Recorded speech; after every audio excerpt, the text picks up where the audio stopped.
नमस्कार मित्रों, आज चर्चा होने वाली है 12th हाउस। 12th हाउस मतलब लग्न से 12वां, ये वाला भाव। 12 कैसे? 1 2 3 4 5 6 7 8 9 10 11 और 12। लग्न से 12वां भाव मतलब 12th हाउस।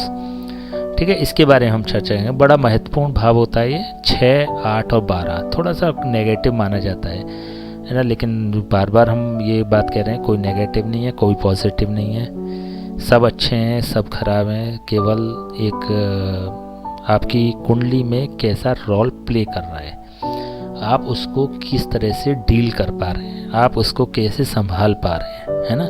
तो इस पर बहुत डिपेंड करता है। देखिए, जब धारा नदी की जैसी धारा होती है ना, तो तैराक अगर उसी धारा में तैरता है तो वो सहजता हो जाती है ना। विपरीत धारा में तैरता है तो थोड़ी सी कठिनाई होती है। तो आपको थोड़ी सी नदी की धारा को, जीवन की धारा को समझना होगा, है ना। तो सारे भाव सरल हो जाएंगे, सारे भाव अच्छे हो जाएंगे। ठीक है। और अगर विपरीत आप हाथ पैर मारेंगे ना, तो मुझे लगता है कि काफ़ी कठिनाई होगी, है ना। तो यही एक, जैसे जीवन का ये सिद्धांत है, वैसे ही कुंडली का यही सिद्धांत है। तो 6 8 12 भी भाव ऐसे खराब नहीं होते, है ना। उनको दिशा देनी होती है। तो अगर आप दिशा दे पाते हैं किसी भी माध्यम से, तो ये आपके लिए पॉजिटिव वर्क करते हैं। तो बात चल रही है अभी 12th हाउस की। 12th हाउस व्यय भाव होता है। ये 12th हाउस के लिए एक शब्द आता है व्यय, है ना। ये लाभ, तो ये हानि नहीं, व्यय, है ना। कुछ लोग हानि बोलते हैं इसको, है ना। हानि ना बोल के इसको व्यय बोला जाए। एक्सपेंसेस का भाव है ये, एक्सपेंसेस कराता है। लग्न से ठीक 12th पड़ता है, सेपरेशन कराता है लग्न से, है ना। लग्न से अलगाव का कारक होता है ना। संसार से अलगाव का, ये जो देह से अलगाव, देह से अलगाव मोक्ष, इसलिए मोक्ष का भाव कहा गया है इसको। मोक्ष का भाव भी होता है, पहले बात हो चुकी है कई एपिसोड्स में, है ना। तो मोक्ष का भाव क्यों कहा गया? कि क्योंकि देह से अलगाव कराने का काम करता है, सेपरेशन कराने का काम करता है, सेपरेट कराने का काम करता है। तो कहीं भी आप किसी भाव से कोई भाव देखते हैं तो वो सेपरेट कराता है उसको, अलग कराता है उसको। ठीक है ना। तो ये बेसिकली इन दोनों का एक तरह से रिलेशन है। ठीक है ना। तो इसको थोड़ा सा समझ के चलिएगा। ठीक है। अलगाव, देखिए बेसिकली क्या है ना, कि ये जो है ना, ये सामाजिक पृथकता का कारक है। सामाजिक से पृथक, ये मुख्य रूप से किन चीज़ों का प्रतिनिधित्व करता है? जो सेपरेट हो चुकी हैं समाज से, है ना। जैसे इसको विदेश का भाव भी कहा जाता है। विदेश का मतलब ये हो गया कि दूसरे देश में बसने वाला, है ना, जिसका कि अपने समाज से एक तरह से कनेक्शन ख़त्म हो गया। ये कनेक्शन ख़त्म करता है अपने समाज से, जिसका कनेक्शन ख़त्म हो गया है, वो विदेश है ना, विदेशी है वो। देखिए, परिभाषाएं बदल गई हैं, देश, काल और पात्र, है ना। देश, काल और पात्र। काल ये है कि अब विदेश जाना अच्छा है, लेकिन कुंडली की अगर देखें तो विदेश अच्छा नहीं था, इसलिए इसे खराब भाव कहा गया है। तो बहुत सारे भाव अच्छे रूप में आजकल आ रहे हैं। 6th हाउस अच्छा नहीं था क्योंकि नौकरी कराता था, नौकरी करना अच्छा नहीं होता था, एक गरीबी का पर्याय था, एक डिपेंडेंसी का पर्याय था नौकरी करना। आज लेकिन नौकरी कितना अच्छा शब्द हो गया, है ना। छठे भाव का बहुत बड़ा रोल हो गया। तो समय, परिस्थितियाँ और काल बदल चुके हैं, है ना। तो छठा भाव देख के, 12वां भाव देख के उदासीन होने की आवश्यकता नहीं, उदास होने की आवश्यकता नहीं है। कोई भी ये कहता है, एक मन में ये धारणा रखने की बात नहीं है कि हाँ, अगर 12th हाउस है तो इट मीन्स कि अरे ये तो प्रॉब्लम हो गई, है ना। क्योंकि देश, काल और पात्र के हिसाब से चीज़ें बहुत सारी बदल चुकी हैं। तो विदेश अच्छा नहीं था, कष्ट था विदेश में, आज भी है ना। लेकिन आज एक सामाजिक परिप्रेक्ष्य में देखें या सामाजिक परिभाषा में देखें तो अच्छा है। तो जाने वाला भी जा रहा है, भेजने वाला भी भेज रहा है, रहने वाला भी रह रहा है, और समाज भी अच्छा बोल रहा है ना। तो परिभाषाएं बदल गई हैं। अपना क्षेत्र अपना है, अपना शहर अपना है, अपना देश अपना है, अपने लोग हैं, है ना, अपनी सभ्यता है, अपनी संस्कृति है, जुड़ाव है। एक देखिए कितना बड़ा उदाहरण रहा कोरोना काल में, कोरोना के टाइम में जितने दूर विदेश में, प्रदेश में, या विदेश प्रदेश से मतलब दूसरे राज्यों में भी जो मजदूर वर्ग कार्य कर रहा था या फिर और लोग जा रहे थे, हर व्यक्ति की चाह ये थी कि अपने घर पहुँचे किसी तरह। कितनी भीड़ थी बस स्टैंड पे, रेलवे स्टेशन पे। गवर्नमेंट के 20 रिक्वेस्ट करने के बाद भी लोग रुकने को तैयार नहीं थे, उन्हें बस घर पहुंचना था। उन्हें पता था कि मैं घर पहुंचूंगा तो मैं सेफ हूँ। ये तब भी अच्छा नहीं था, यह आज भी अच्छा नहीं है, लेकिन परिभाषाएं बदल गई हैं, मानसिकता बदल गई है, दृष्टिकोण बदल गया है। ठीक है ना। तो जब दृष्टिकोण दे के मन के हारे हारे और मन के जीते जीत, है ना। तो मन अगर आपका किसी चीज़, अगर नौकरी करने को अच्छा मानता है तो आप नौकरी अच्छी है ना। मन अगर कहता है कि विदेश अच्छा है तो फिर विदेश अच्छा है। ठीक है।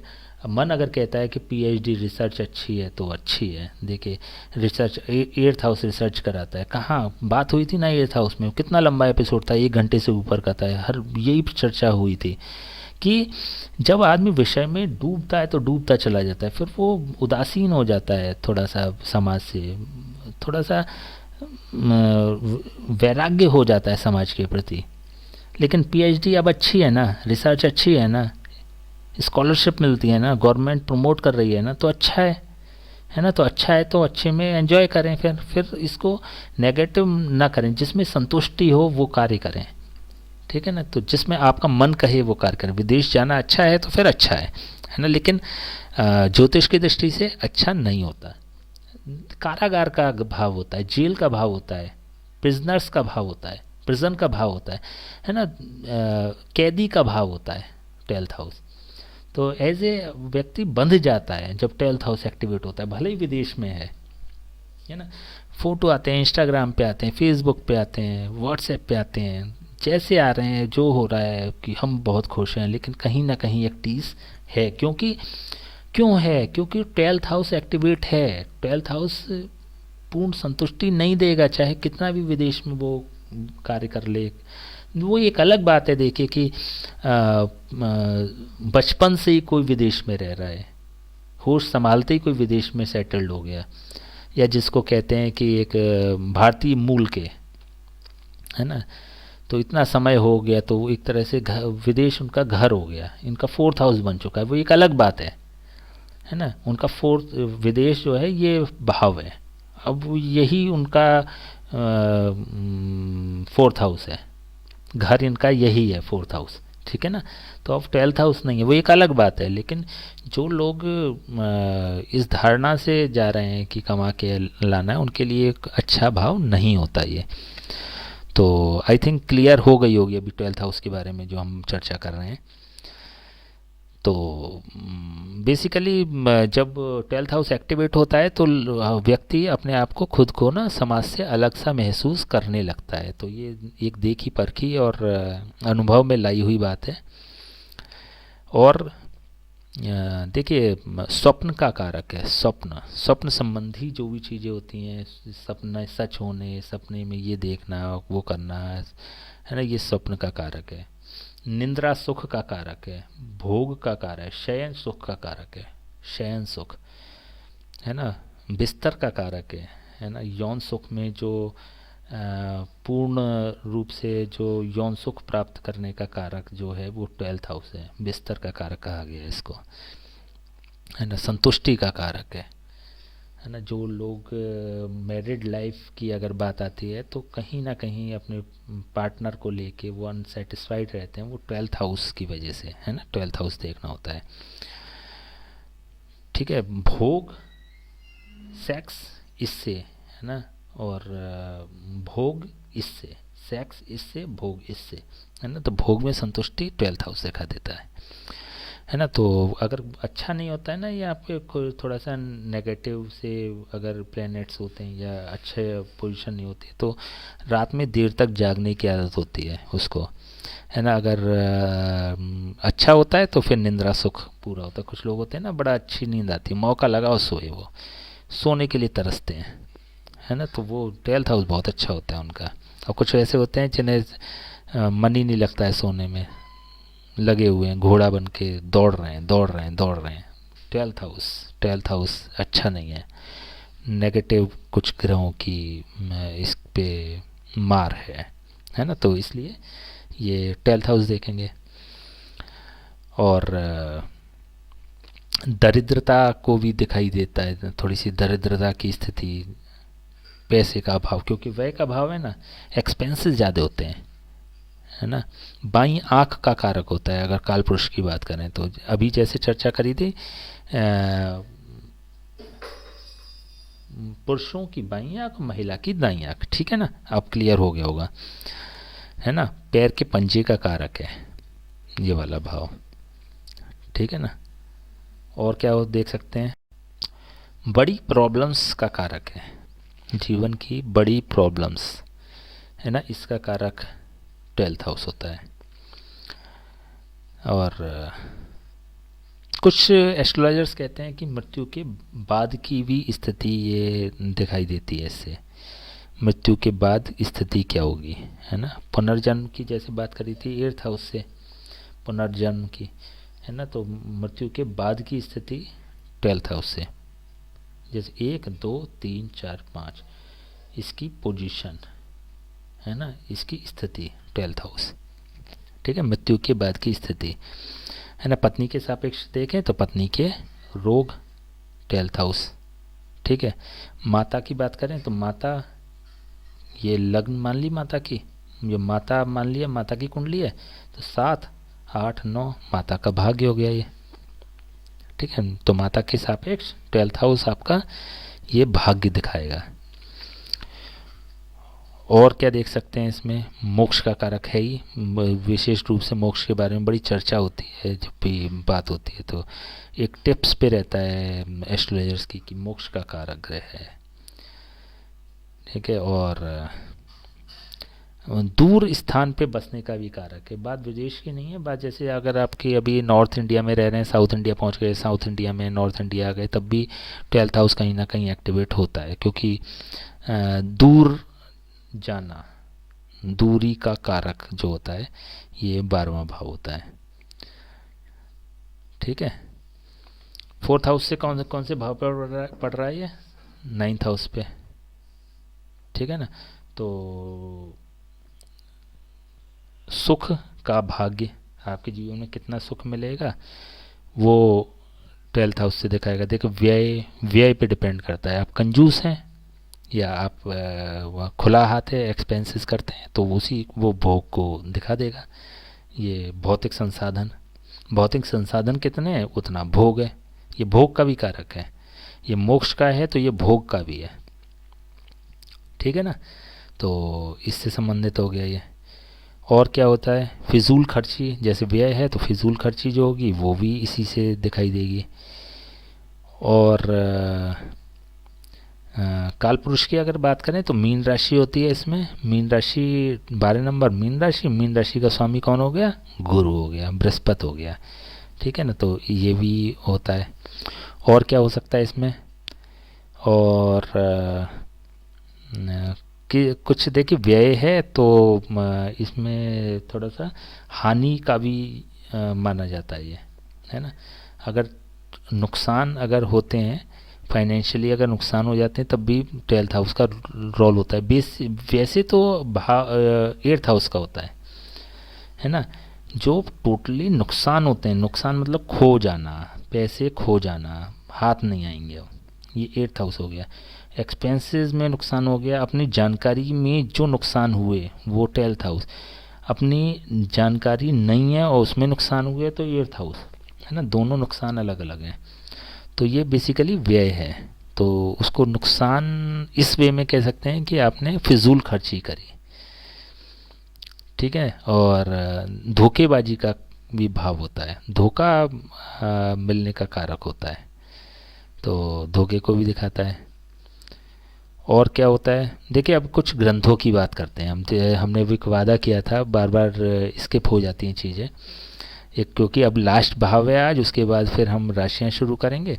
तो थोड़े से कुछ ग्रंथों की हम बात कर लेते हैं, कौन से ग्रंथ में इसके बारे में क्या बात कही गई है। देखिए पहले हम बात करते हैं, चलिए कौन सा ग्रंथ लेते हैं, फल दीपिका। फल दीपिका है एक ग्रंथ, बढ़िया बढ़िया एक लिटरेचर है, मौका लगे तो ज़रूर पढ़िएगा। तो फल दीपिका में 12वें भाव को लीन स्थान कहा गया है ना। लीन स्थान मतलब हो गया कि हिडन, छुपा हुआ भाव, लीन स्थान, है ना। तभी मोक्ष के रूप में इसको परिभाषित किया गया है। और फल दीपिका ये भी कहती है थोड़ा सा, ये रहस्यों को दिखाता है, जीवन के रहस्यों को दिखाता है, रहस्यमय भाव है ये, है ना। मिस्टीरियस, मिस्टीरियस वैसे पूर्ण रूप से मिस्टीरियस तो यही कहा जाता है ना। ये इस वाले को तो कोई पकड़ ही नहीं सकता कि चल क्या रहा है ना। लेकिन ये वाला जो होता है थोड़ा सा छुपा हुआ भाव होता है ना, अंधेरे का भाव होता है। जैसे रात्रि सुख की बात करने का, अंधेरे, अंधेरे का भाव होता है। और एक जातक परिजात, जातक परिजात में क्या कही है, ये लिखी है वैद्यनाथ दीक्षित ने, जातक पारिजात। तो वैद्यनाथ दीक्षित क्या कहते हैं इसके बारे में कि ये इसका संबंध विदेश यात्रा से होता है ना। संकेत निधि एक पुस्तक है, उसमें राम दयालु ने लिखी है, उन्होंने बताया है कि पैर के जोड़ों को दिखाता है, पैर के पंजों को दिखाता है, ठीक है। और कारागार को दिखाता है, पागल खाने को दिखाता है, अस्पताल को हाँ देखिए, अस्पताल, अस्पताल का कारक है, नर्सिंग होम, अस्पताल, हॉस्पिटल, हॉस्पिटलाइज होता है आदमी 12th हाउस से होता है ना। तो कभी भी आप डिजीज़ का अगर देखेंगे तो इसका जो रोग का प्रदर्शन अस्पताल में ही होता है ना। तो अस्पताल का कारक है ये, तो अस्पताल का थोड़ा सा। और पागल खाने का, ये मेरा थोड़ा सा अभी अनुभव नहीं हुआ कि पागल खाने को कैसे रिलेट करेंगे, कि मुझे मौका मिला नहीं किसी ऐसी स्थिति को, है ना। तो फिर भी क्योंकि पुस्तकों में है, लिटरेचर में है, तो डेफिनेटली सही है। और ये पागल खाने का भी है। इसके अलावा जीवन की जटिलता है, चिंता है, संदेह है, प्रतिनिधित्व है ना, मूक पीड़ा है, एकांत है, ये सब इसी से देखेंगे। अनौपचारिक गतिविधि है, गुप्त काम है, निर्वासन है, प्रत्यर्पण है, इन मामलों को देखेंगे। ये कौन कह रहे हैं, संकेत निधि में राम दयालु कह रहे हैं इस चीज़ को, ठीक है। और ये 2-3 पुस्तकें हैं तो जिनका मैंने वो लिया है। कुछ पुस्तकें और भी हैं, जैसे कि एक है बृहद पाराशर होरा शास्त्र, ज्योतिष रत्नाकर, ज्योतिष रत्नाकर एक पुस्तक है ना। वो भी एक बढ़िया ऑथेंटिक बुक है, ठीक है। तो इस तरह से कुछ चीज़ें बताई गई हैं अलग अलग ग्रंथों में 12th हाउस के बारे में, ठीक है। और बाकी तो आप मेरे आई थिंक अब कनेक्ट कर ही लेंगे। आध्यात्मिक ऊर्जा का कारक है ये, है ना। और बड़े भाई का संचय हो गया, ठीक है। बहुत सारी चीज़ें वो आप अब रिलेट करने लायक हो गए हैं आई थिंक, क्योंकि आप लास्ट एपिसोड है इसका भावों का। तो मुझे नहीं लगता है कि अब बहुत छोटी छोटी चीज़ें पर समझाने की आवश्यकता है। तो इससे देख लेंगे। 7th हाउस पत्नी, पत्नी का छठा भाव रोग ऋण और शत्रु, पत्नी के रोग ऋण और शत्रु। 12th हाउस है ना, छठे भाव का प्रदर्शन अस्पताल, मतलब रोग का प्रदर्शन, ऋण का प्रदर्शन, कोर्ट केस, ऋण अगर आपने लोन दिया है और उसमें नहीं रिकवरी हो रही है तो 12th हाउस है ना, अदालत में जाएगा मुकदमा। और शत्रुओं का प्रदर्शन, कोर्ट कचहरी का मामला 12th हाउस करवा देगा, है ना। तो हॉस्पिटल है, जेल जाने का है, ये सब 12th हाउस से देखेंगे।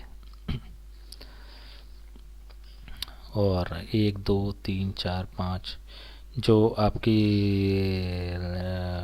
थीसिस है, जो आपके द्वारा ज्ञान है ना, उसको एक पोजीशन मिलना, वो 12th हाउस दिखाई देगा। व्यापकता है। एक्चुअली पिछले एपिसोड में भी शायद बात करी हमने कि पिछले या पिछले से पिछले में कि ये जो होता है ना, आकाश होता है, आकाश, sky is the limit, top होता है ना। तो इसलिए मैं अगर व्यक्तिगत रूप से मेरा अगर बात करी जाए तो मैं एक अच्छा भाव मानता हूँ 12th हाउस को। 12th हाउस में जब वर्क करता है ना तो आदमी फिर रुकता नहीं है, बड़ा महत्वाकांक्षी हो जाता है। स्काई इज़ द लिमिट होती है, आकाश का कारक होता है, आकाश को ही पकड़ना चाहता है, लपकना चाहता है, आकाश को ही अपना आइडियल मानता है।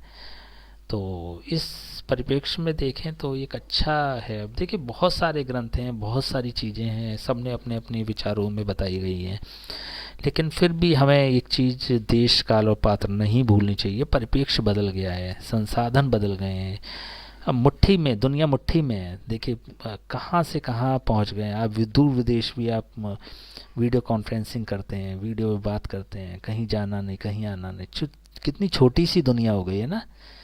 तो कितनी सारी चीज़ें सब बदल चुकी हैं, है ना। कितनी जल्दी कनेक्ट हो जाते हैं। विदेश से पैसा कमाना, विदेश में क्लिक करना कितना आसान है ना। जब बात व्यक्ति करता है ना तो वो छोटी नहीं करता है। वो जब आज आप इंटरनेट पे बैठे हुए हैं, जब आप किसी अपने उपलब्धि की अगर बात करेंगे मीडिया के माध्यम से, मीडिया मतलब थर्ड हाउस के माध्यम से अगर किसी उपलब्धि की बात करेंगे तो कौन दिला रहा है? इसका तीसरे का दशम भाव है ये 12th हाउस, है ना। यही तो दिलाएगा। क्या होगा आपकी? देखिए आप अपनी सोच देखिए ना, अपनी व्यक्तिगत सोच देखिए, है ना। तभी हम एक सुनी सुनाई बात नहीं कर रहे। अगर आप कोई पोस्ट डालते हैं, मान लीजिए आप अपना फॉर एग्जांपल अपना यूट्यूब चैनल शुरुआत करते हैं और आप इस उद्देश्य के साथ करते हैं कि सब मुझे सफल होना है, तो क्या लिमिट होगी? आप क्या ये मानेंगे कि मैं अपने शहर में सफल हो जाऊं? नहीं मानेंगे। आप ये मानेंगे कि देश, कम से कम देश की बात होगी, हिंदी भाषी शहरों की बात होगी, कम से कम इतनी बात होगी ना। तो स्काई इज़ द लिमिट। लोग सोचना, लोगों के सोचने की जो क्षमताएं हैं उनको पंख मिल चुके हैं, है ना। तो आदमी उड़ना चाहता है, उड़ान का कारक है, आकाश का कारक है, गगन, है ना। तो 12th हाउस में बहुत व्यापकता है, सोच बड़ी हो चुकी है। अगर 12th हाउस एक्टिवेट होता है क्यों घबराना? नहीं हो सकते सफल आज के समय में बिना 12th हाउस के, ठीक है ना। जरूरी नहीं है कि विदेश में आप बस जाएं, है ना। जरूर आप विदेश को क्लिक भी कर सकते हैं, आप दूर देश को क्लिक कर सकते हैं, है ना। तो थर्ड हाउस मीडिया का कारक है, ये तो ग्रंथों की भाषा है ना, उसका 10th हाउस बनना है ना ये। तो आप समझिए कि प्रिडिक्शन जो है, पहले से जो प्रिडिक्शन लिखे गए हैं वो प्रिडिक्शन मान के लिखे गए हैं। वो प्रिडिक्ट किया गया था कि कभी दुनिया मुट्ठी में हो जाएगी, इंटरनेट का ज़माना आएगा, तब ये 12th हाउस का 10th हाउस बन जाएगा, ठीक है ना। तो थोड़ा सा चीज़ों को आज के परिप्रेक्ष्य में देखना होगा, आपको अपडेट होना होगा, है ना। आपको समय के साथ चलना होगा, आपको समय को समझना होगा, लोगों की मानसिकता को समझना होगा, लोगों की इच्छाओं को समझना होगा, सपनों को समझना होगा, महत्वाकांक्षाओं को समझना होगा, उससे रूबरू होना पड़ेगा। तभी तो आप एक अच्छे एस्ट्रोलॉजर बन पाएंगे ना, है ना। आपको बाइस नहीं होना है, आपको किसी भी स्थिति में मनोवैज्ञानिक रूप से कार्य ये नहीं करना है कि आप उसकी बात सुन के और अपने आप पहले अपने विचारों को दूषित कर लें। अगर आप अपने विचारों को दूषित कर लेते हैं ना तो फिर आप एक अच्छा प्रेडिक्शन नहीं कर पाएंगे। हम, मेरे साथ हुआ है, कई बार हुआ है मेरे साथ। एक मतलब अक्सर होता है, माता, मतलब माता जी के साथ आती है बेटी, और जब वो बात कर रही होती है, अपने सपनों की बात कर रही होती है। एक बार की बात है, जब मैं एक बिटिया के साथ एक माता जी आई थी, तो उन्होंने उसको अलग करके मुझे बात करनी पड़ी से थोड़ा सा साइड में जाने के लिए बोला। फिर उसने ये बोला कि आप ये बता रहे हैं कि ये इतनी सफल होगी और ये होगा, मुझे डर लगता है। मैंने कहा डर किस बात का है, आपकी बेटी की कुंडली तो बहुत अच्छे लेवल की है, तो ये आप बताइए देख के कि क्या ये ड्रिंक और स्मोक भी कर सकती है। तो इनफैक्ट उसकी कुंडली में था वो ड्रिंक और स्मोक करने का। लेकिन आप माहौल भी देखना, आप किन शर्तों पे बच्चे को रोक रहे हैं, है ना, ये हमें समझना होगा। हमें अपनी, हालांकि हम जिस परिवार से हैं, बड़े सात्विक परिवार से हैं, बड़े एक मध्यम वर्गीय परिवार से हैं, हमारे मतलब परिवार में पुरुष भी नहीं सोचते इस तरह की लिकर वगैरह कंज्यूम करने का। तो लेकिन मैंने फिर जवाब जो था वो यही था कि आप उसकी सफलता देखिए, है ना। केवल ड्रिंक ना करे या स्मोक ना करे, इसके लिए आप उसको प्रतिभा को दबा लें या उसको घर पे बैठा लें, तो it's not justified for her. तो थोड़ा सा आपको अपनी सोच को भी खोलना पड़ेगा, है ना। तो मतलब डजेंट मैटर कि हम किस परिवार को बिलोंग करते हैं, कि हमारी पृष्ठभूमि क्या है, कि हम क्या सोचते हैं, है ना।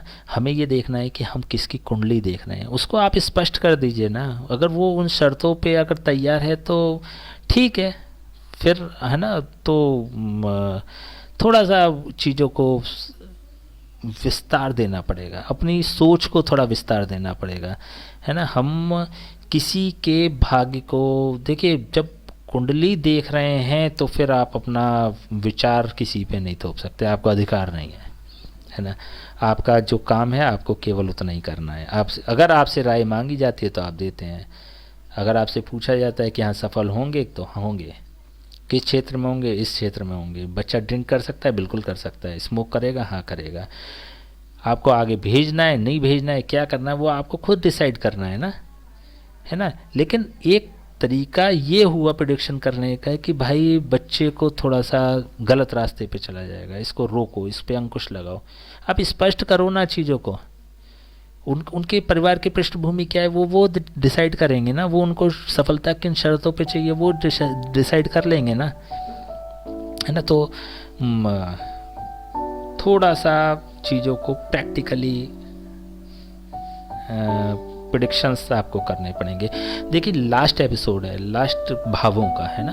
तो भावों का लास्ट एपिसोड है, तो ये थोड़ा सा आपकी नॉलेज में मैं इसलिए ला रहा हूँ क्योंकि काफ़ी कुछ चीज़ें अब है क्या ना, कि जिन्होंने पूरे एपिसोड देखे हैं, अब उनका एक अंतर्मन उनको कचोटेगा अगर वो कुंडली नहीं देखेंगे। वे देखनी नहीं चाहिए वैसे अभी, लेकिन समझनी चाहिए, केवल प्रेडिक्शन नहीं करनी चाहिए। तो थोड़ा थोड़ा आप देखने की भूमिका में अब आने लग गए हैं, है ना। तो इसलिए बताया जा रहा था अपने विचार न थोपें, जो स्पष्ट है वो स्पष्ट बताएं, ख़त्म, ठीक है ना। तो थोड़ा सा नेगेटिव भाव को से बाइस ना हो आज के परिप्रेक्ष्य में, पॉजिटिव भाव से इम्प्रेस्ड ना हो आज के उसमें, प्रिडिक्शन गलत हो जाएंगे, ठीक है ना।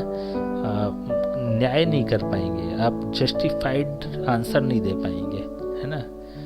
तो हम ये नहीं कहते हैं कि देखिए बात हुई छठे भाव की, आठवें भाव की, 12वें भाव की, कि लिटरेचर में इनको नेगेटिव कहा गया है, लेकिन जब चर्चा हुई तीनों भावों की तो पॉजिटिव एस्पेक्ट्स की चर्चा हुई, तो बहुत बहुत अच्छे भी हैं, है ना। तो आपको न पॉजिटिव मानना है ना नेगेटिव मानना है, आपको न्यूट्रल रहना है, बिल्कुल न्यूट्रल रहना है आपको।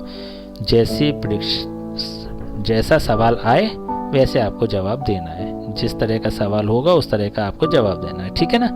तो चलिए ठीक है, आई थिंक अब इसको विश्राम देते हैं भावों को, और भाव को अच्छे से समझ चुके होंगे आप लोग। अब जब हम नेक्स्ट चर्चा करेंगे तो हम करेंगे अभी बात करेंगे अब राशियों पे, है ना। नेक्स्ट क्लास राशियों पे होगी, ठीक है। ओके, नमस्कार।